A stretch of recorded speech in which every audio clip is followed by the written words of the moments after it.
Hello, my name is Kaylin Mona Lisa. Welcome to the Eye of Entebbe. Today we are at the COVID-19 Memorial Week, Entebbe. We have been having different activities like blood donations, vaccinations. They have been checking people's blood pressure and so many other things. So follow me as we go and find out more about what's taking place.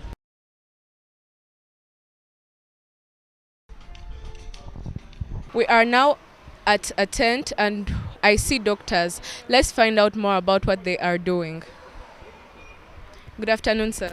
Good afternoon. What's your name? Chimbowa Enoch William is my name from Katabi Health Center 3. And what brings you here today? I'm here with my team for COVID vaccination. We are doing vaccination against COVID. We've been vaccinating with Pfizer, Sinovac, and Johnson & Johnson. Apparently, we are giving the first dose, the second dose, and the booster doses to whoever wants to be vaccinated. Okay, thank you. We are here now, and besides me is a red tent, and besides that red tent is a man in a white coat. Let's walk to him and find out more about what he's doing here. My name is Mona Lisa. What's yours? My name is Dennis Semakula. And what are you doing here today? Well, I'm coming from AAR Healthcare, Uganda Limited, particularly at Entebbe branch. We're so happy to be part of this. Okay, and what are you offering today? What are you doing today? What are you doing here today?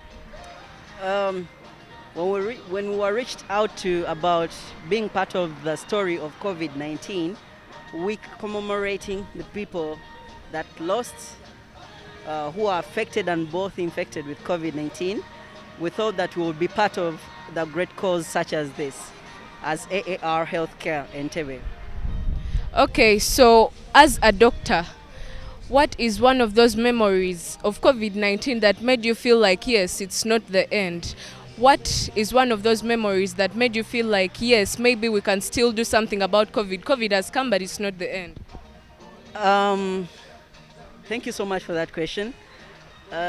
In the medical world, there is what we call sensitization.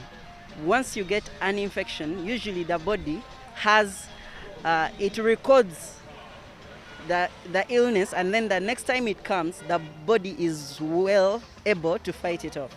And so even the masses, even in Uganda, we were sensitized in a sense that now we know how we can protect ourselves from COVID-19. That's a very great lesson that we learned out of the previous outbreaks, the very first wave and then the second wave, with the possibility of a third. People are well sensitized. That doesn't mean that we should rest the case. We should still go out and then tell people that COVID is real, it's here and it's avoidable. And that's why we are here, to sensitize people for prevention. As I can see vaccinations here, I can see health talks here. So that means we're not going to rest the guns. We're going to continue to sensitize the people to make them aware that COVID-19 is actually a threat to us, but it's been contained by the discipline of the masses. Okay, so you have said COVID-19 has been maintained by the discipline of the masses. I see your colleagues doing some things there. So I'd like you to explain more about what they are doing today. Okay, thank you so much. So as AAR Healthcare Uganda Limited, we are here to do blood pressure, to do body mass index, to do random blood sugars, and also health talks. The essence in this is that most of the people that were affected by COVID-19 were people who had non-communicable diseases like hypertension, that's blood pressure, that had diabetes, that is high blood sugars. And so we recognize that if people are, first of all, tested and they know their status, then we are well able to contain even the adverse conditions of the disease of COVID-19 in case it gets you. Okay, thank you so much. That was Dr. Semakula Dennis giving us more information about the AAR healthcare and what they are doing here today. So if you're home there and maybe you don't know that you have hypertension, which is high blood pressure, and you don't know about those non-communicable diseases, you can come and talk to a doctor. The consultation is free and everything going on around here is free. So we encourage you to come here and join us because indeed it's not the end. We just spoke to a doctor and he told us a lot about COVID-19, and now I'm standing beside a man who has been preparing a lot of things. I see a lot of paper bags around here and we are going to ask him to tell us more about what he has been preparing. My name is Mona Lisa, sir. What's yours? Hello everyone, this is Orio Julius Ambrose, the head teacher, Victorian High School in Entebbe, the host of the event, COVID-19 Victims and Survivors Association, as well as one of the members on the committee. Today has been a very good day. We started with a COVID walk, and there are so many activities that have taken place, but we still have two major activities that are going to take place today. These paper bags you see lined up here are going to be candles that we are going to light. We are going to light over 3,400 candles this evening. So we are preparing them with a message. As you see the paper bags arranged, they have a message that they will convey when you light the candles, and the place will be shining. The other event that is left for the evening is laying the wreath. We are also going to lay flowers, remembering the persons that we lost. Some of us were not able to bury them, some others just because of the numbers by that time. So we decided that we remember them today, since it is now almost a year.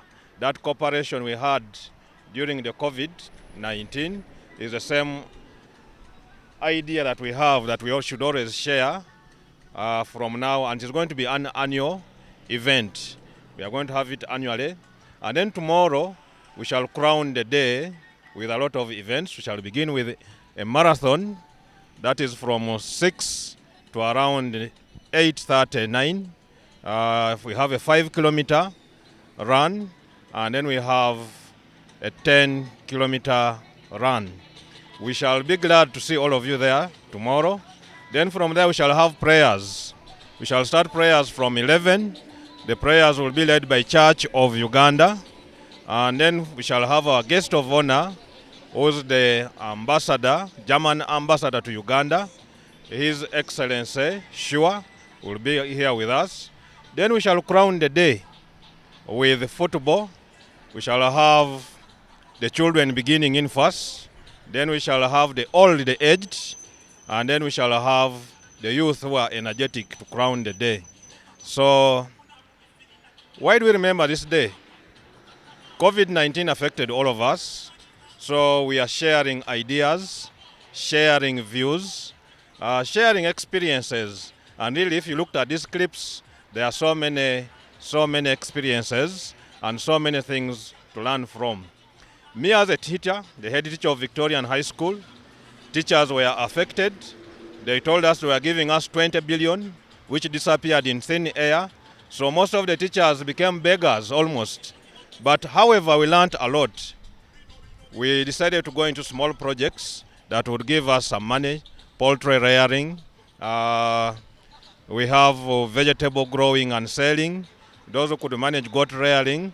And we are still continuing with them. So much as it was something that we didn't like, but we also learned a lot from it. And I urge everyone there that people, we are all affected in different ways. But ladies and gentlemen, it is not the end. Thank you very much. Thank you very much, Madam Host. Thank you. So those were some words from the head teacher, Victorian High School. He has told us about the various activities that have been going on. He has told us about his COVID-19 experience, and most importantly, he has reminded us that it's not the end. Tomorrow will be the final day of the COVID-19 Memorial Week, so we urge all of you to come and join in all these activities that we are going to be having taking place. Thank you.